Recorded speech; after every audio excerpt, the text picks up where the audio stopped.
Bom dia! Começa agora o programa Questões, a ciência e o conhecimento de nossa região, mais perto de você. Hoje vamos falar sobre redes para produção e inovação. Quer saber mais sobre esse assunto? Acompanhe agora o programa Questões. Seria difícil, mas não acho impossível não. Não tem como, né, nos dias atuais, viver sem celular. Seria muito difícil. Agora, nesses tempos assim, ajuda muito, né? Trabalhos. É porque você faz tudo no celular, no computador. Estamos conectados de alguma forma. Telefones celulares, tablets, computadores, smartphones, enfim. Essas tecnologias estão tão presentes em nosso dia a dia que já não percebemos mais como poderíamos viver sem utilizá-las. Acordo tweetando, venho para a aula. Durante a aula, dependendo, fico online, chego em casa, almoço mexendo no celular. Eu uso internet umas 2 horas por dia. Nos mundos modernos, onde a velocidade é muito alta, tem que ter acesso à informação. E essa é uma forma de acesso à informação. Na nossa concepção, na nossa ideia, tudo gira em torno disso aí. Nós estamos hoje linkados em vários aspectos, numa grande rede, numa grande teia, vamos assim dizer, e hoje a nossa comunicação, o desenvolvimento, tudo isso na nossa concepção passa por uma grande rede, principalmente informações, né? Hoje, tudo que fazemos, tudo que conhecemos está ligado direto e indiretamente a essa grande rede. Olha, rede é quando a gente tem 2 ou mais equipamentos que conversam entre si, né? que compartilham recursos, seja esse qual for o recurso, né? Impressão, internet, dados, informações, etc. Né? E sociedade de rede. Aí é quando pessoas, 2 ou mais pessoas, começam a compartilhar informação.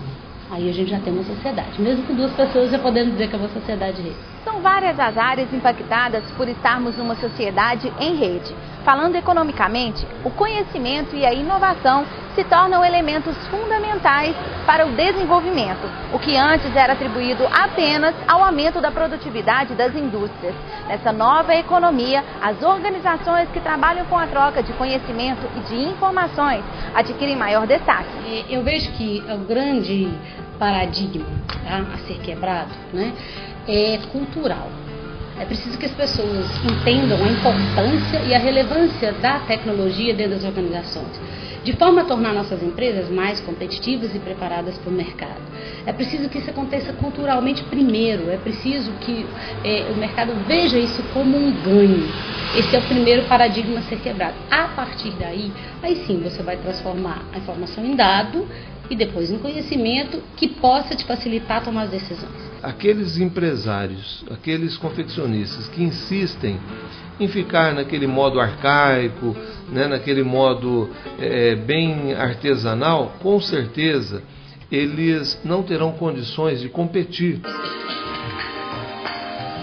Bom, e para iniciarmos a nossa discussão de hoje, estamos aqui em nosso estúdio com a presença de André Rabelo, professor do curso de Engenharia de Computação, e Gilson Raslan, professor do mestrado em Desenvolvimento Regional da FUNED-UENG.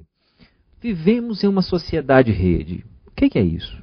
Falar de sociedade em rede me parece um pleonasmo. Toda sociedade, existe sociedade porque existe rede. O que eu quero dizer com isso? Que a ideia de rede, que é a ideia do intrincamento, das coisas se cruzando, de realizações em nó, só é possível porque existe uma divisão social do trabalho. Ou seja, porque existiu em algum momento uma distribuição espacial de funções para determinada forma de produção. Isso forçosamente cria uma rede de produção. Ou seja, para que haja essa rede é preciso que haja a sociedade. Para que haja a sociedade é preciso que haja rede. No entanto, é um conceito novo, sociedade em rede, mas é em razão das novas tecnologias de comunicação e informação que permitem que essa ideia de rede, que os formatos de rede sejam mais bem compreensíveis. né? Sejam mais bem visualizados. As tecnologias de comunicação fazem com que a sociedade efetivamente se entrelace em rede, né? Aquilo que já existia, que eram essas redes, essas tramas sociais, se evidencia com as novas tecnologias de comunicação e informação. Como que a gente pode entender isso? Assim, de certa forma, hoje, com as novas tecnologias, o André, acaba que assim, a rede vai estar em todo lugar. Se a gente for olhar assim, de certa forma, pode chegar a um extremo de compreender quase tudo como rede. Como que é isso?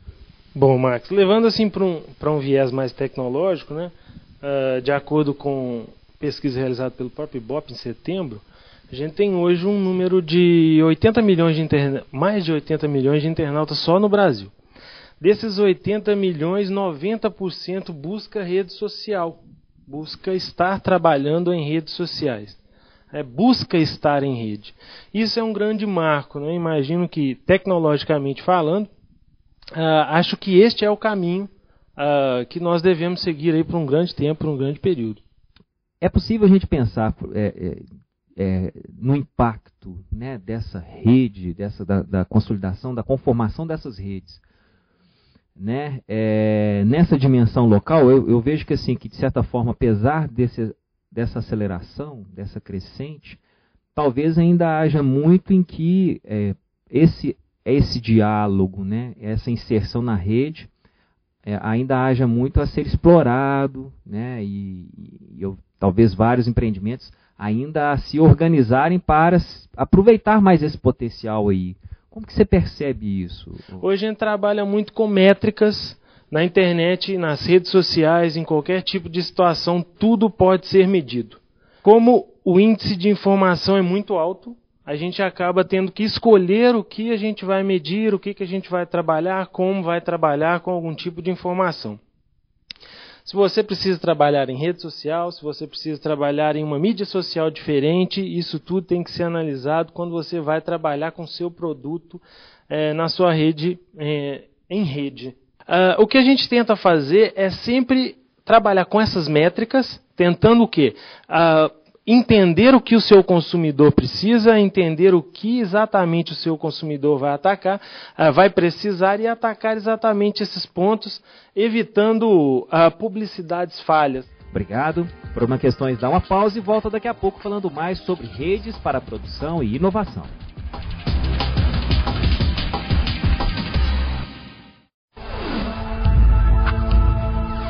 Preciso da sua ajuda hoje.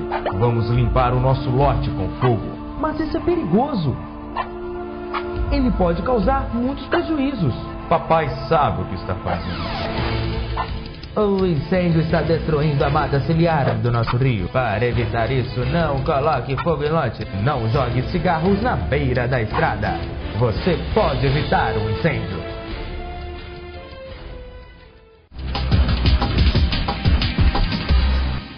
De volta com o programa Questões, hoje discutindo redes para produção e inovação. Conhecemos bem, né, a nomenclatura arranjos produtivos locais, os APLs. Eles são geralmente modelos, né, entre organizações, empresas, para expansão ou organização de determinado setor. Se a gente for pensar, né, nas redes, que eu acho que até vai um pouco mais além, né, do que seria a ideia de arranjo, elas podem ser alternativas interessantes para isso, pensar no desenvolvimento de setores específicos ou de áreas em específico, né? Não só para o aprimoramento aí de potencial de compra, né? Poder de vazão de produtos, mas para outros tipos de entrelaçamento entre setores, né? E organizações do mesmo setor, de setores distintos, né? Visando esse desenvolvimento regional. As APLs, elas são uma alternativa historicamente datadas, né, foi um determinado momento histórico que surgiu essa alternativa das APLs muito em razão das desigualdades de desenvolvimento entre as regiões, né? O que se diagnosticou e foi colocado como solução pelas APLs, pela organização das cadeias produtivas, dos arranjos produtivos locais, foi que uma determinada região, e olha que nós temos ainda, em Minas Gerais, desigualdades regionais muito agudas, e dentro da nossa própria região a gente tem isso, né? Muito grande e desigual, né? Mas determinadas vocações produtivas precisavam ser organizadas propriamente. O mais importante do arranjo produtivo local é justamente a rede de produção, a cadeia de produção que se forja em torno daquela cadeia produtiva, daquele arranjo produtivo local, né? A partir dessa cadeia produtiva é preciso que a gente, entre na cadeia produtiva internacional global. Esse é o desafio. Como é que a gente faz isso? Com inovação. O que falta ao Brasil, de maneira aguda, né? Eu estou falando de desigualdade regional, vamos para o norte de Minas. Lá não tem, embora haja o que se produza, o que é produzido, não há arranjo produtivo local. Mas a grande carência no Brasil é cultura de inovação. Em casa ou no trabalho, as relações em rede também se concretizam nas organizações e empresas, como é o caso dos arranjos produtivos. Hoje, as informações são bem mais ágeis. Em cima dessas informações, nós podemos trabalhar e podemos levar esse desenvolvimento mais rápido. Vou te dar um exemplo. Nossa realidade aqui em Divinópolis, né, os fabricantes, os confeccionistas, eles tinham, né, que buscar essas informações, as tendências, né, e isso era um processo mais demorado. Hoje não.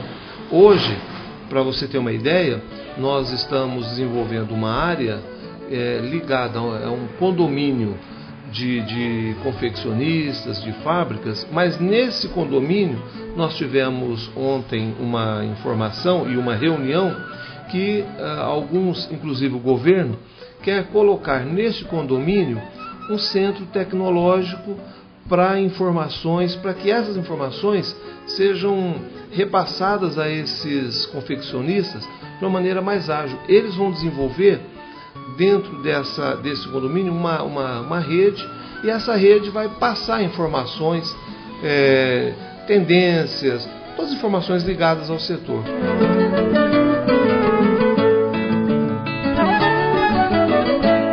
Vejo como forte as redes de supermercado em Divinópolis, vejo também as redes de drogaria, algumas até a nível estadual. Vejo o polo calçadista de Nova Serrana também como um polo bastante importante, e a questão do vestuário e a confecção em Divinópolis. Acho que você, na hora de comprar para os seus fornecedores, você consegue minimizar os custos. Nós temos trabalhado em Divinópolis a objetividade dos projetos. E falando em rede, falando em tecnologia, falando em inovação, a Federação das Indústrias tem no seu escopo inicial de estar alimentando empresários e a sociedade empresarial, no sentido de que só através da inovação e através da tecnologia nós podemos chegar a um crescimento sustentável. É um trabalho árduo, é um trabalho com um custo extremamente alto, mas extremamente necessário para o desenvolvimento. Esse trabalho estamos fazendo junto às escolas, às instituições de ensino, e proporcionando ao empresário essa aproximação, para que nós possamos ter realmente um final grandioso para a indústria local. Se a gente for pensar no aspecto da informática, né, das tecnologias, da informação, até que, de certa forma, temos um contingente razoável de inovação. Mas muitas vezes, se a gente for pensar na aplicação dessas tecnologias para dar soluções a determinados problemas das organizações ou outros problemas cotidianos que elas poderiam estar ajudando hoje, muitas vezes elas são pouco utilizadas, não são tão aplicadas.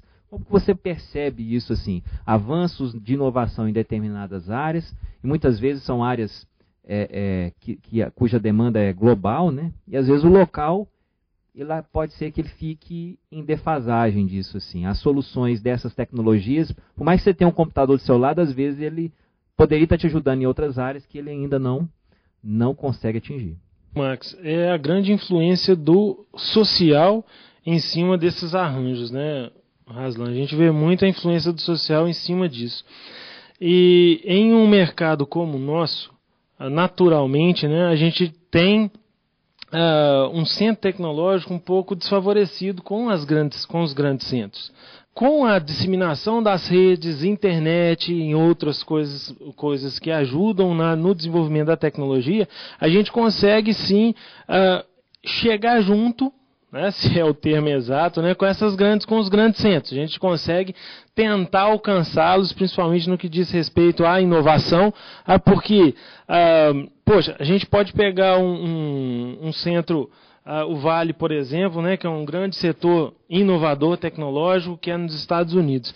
A gente pode sim alcançá-los se a gente conseguir colocar os nossos processos, colocar os nossos desenvolvimentos em rede. Os arranjos produtivos locais, eles foram importantes em um determinado momento histórico, mas não saímos daí. O que falta é justamente essa cultura de inovação, e essa cultura de inovação ela é produzida por um triângulo. Universidade, que precisa de legislação específica para a inovação e incentiva a inovação, e empresários, que estejam dispostos a pensar estrategicamente. Né? Não adianta o empresário pensar no dia a dia. Isso não vai gerar nenhuma inovação para ele. É preciso que ele pense que é preciso que ele corra riscos.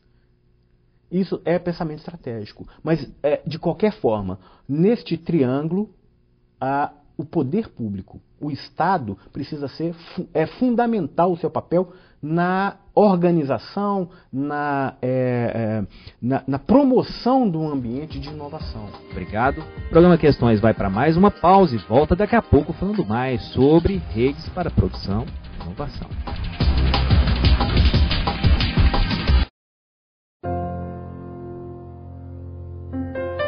Tenho uma doença rara que ataca a minha visão.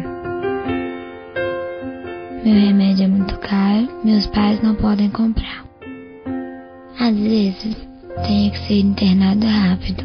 E sabe quem me ajuda? O coração de criança, que cuida de mim e das crianças com todo amor e carinho.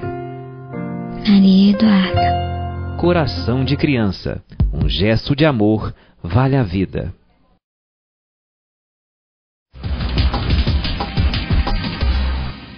Voltamos com o programa Questões. Hoje estamos falando sobre redes para produção e inovação.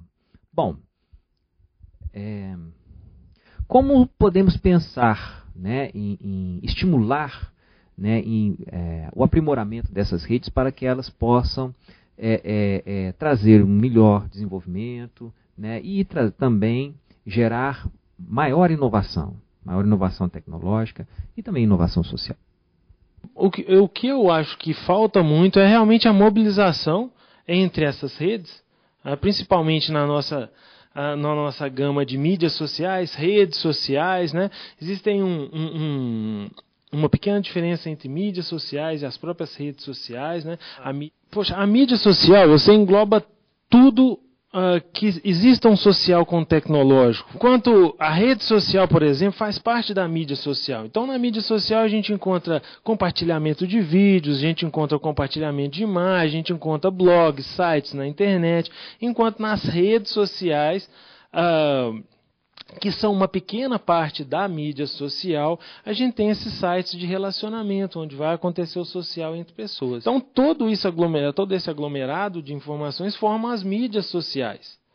Então, a gente tem toda essa gama de informações para tratar. Então, talvez, essa união de usuários faz com que, voltadas à inovação tecnológica, pode levantar esse tipo de prática no nosso país. Inovar não é fácil. A inovação tecnológica é uma das bases para o desenvolvimento de nossas cidades e região, capaz de promover, consequentemente, melhoria das condições de vida e de trabalho da população. Mas existem vários fatores para que, de fato, essa inovação aconteça a partir do local onde vivemos. Um deles é o custo. Na verdade, toda e qualquer evolução nessa busca constante da inovação e da tecnologia tem um custo alto. A indústria, infelizmente, por não termos ainda uma política industrial transparente, uma carga tributária que onera tanto as empresas na área da indústria como na prestação de serviço, enfim, são políticas que a gente tem trabalhado, principalmente junto ao governo federal, para que haja a inserção de novas empresas. É um trabalho ainda bastante lento, mas com certeza absoluta trará uma nova postura empresarial perante o mercado. Depois do desafio cultural, que ele não é assim tão simples, né? Eu acho que a gente enfrenta 2 outros desafios. O primeiro é a questão de mão de obra e conhecimento. Lá nós temos muitas pessoas que fazem, mas poucas que fazem com conhecimento devido. Esse é um desafio, tá? Eu acho que principalmente a busca pelo conhecimento adequado. Porque hoje, através da internet, por exemplo, você conhece sobre tudo, tá? Mas nada vai te dar a base que uma escola, por exemplo, te dá, tá? Não se substitui. Então, o primeiro grande desafio, eu acho que passa por aí, em relação à mão de obra. E o segundo desafio é mais focado em infraestrutura mesmo, qualidade de internet, fornecedores. Nós temos dificuldades para trazer equipamentos de fora do estado ou de fora do país, os impostos ainda são altos. Eu acredito que esse seja o terceiro desafio que a gente tem a enfrentar. É caro? Ainda. Falta formação? Talvez sim, mas como toda questão cultural, com o tempo muda. E o que hoje é novidade, amanhã já está saturado. É preciso não perder tempo, se informar, formar e se capacitar para não ficar para trás. Antes, o mundo via seu desenvolvimento por meio das malhas ferroviárias. Hoje, no mundo contemporâneo, esse crescimento acontece como num piscar de olhos, em ondas eletromagnéticas. É preciso estar sempre conectado. Se, de certa forma, esse local, o regional, ele consegue dialogar com esse processo, né, de inovação global, ele pode fazer com que nos processos que lhes são interessantes de inovação, também proporcione melhor qualidade de vida, né, um desenvolvimento, além de tecnológico, social, né? Porque uma nova sociedade está surgindo a partir daí, tá? E surgiu um novo desenho de sociedade, surge uma nova configuração social, surgiu a partir das mídias sociais. Os modos de produção e as inovações que vão proporcionar melhoras nesse jeito de produzir das organizações, esses mecanismos de produção precisam respeitar forçosamente esse novo desenho social.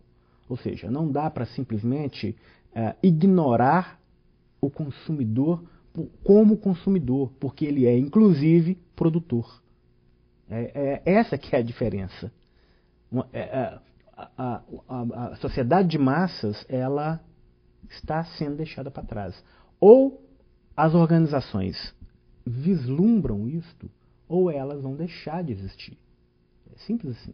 Obrigado. Quero agradecer a presença dos nossos convidados e agradecer também a você que nos acompanhou em mais uma discussão, onde conversamos um pouco mais sobre as redes para produção e inovação. Se você quer saber mais informações sobre esse assunto, enviar dicas, dúvidas ou sugestões, entre em contato conosco. O e-mail do programa é questões@funed.edu.br. Entre em contato também pelas redes sociais, pelo Twitter e pelo Facebook. O programa Questões vai ao ar todas as terças-feiras, sempre aqui na TV Alterosa.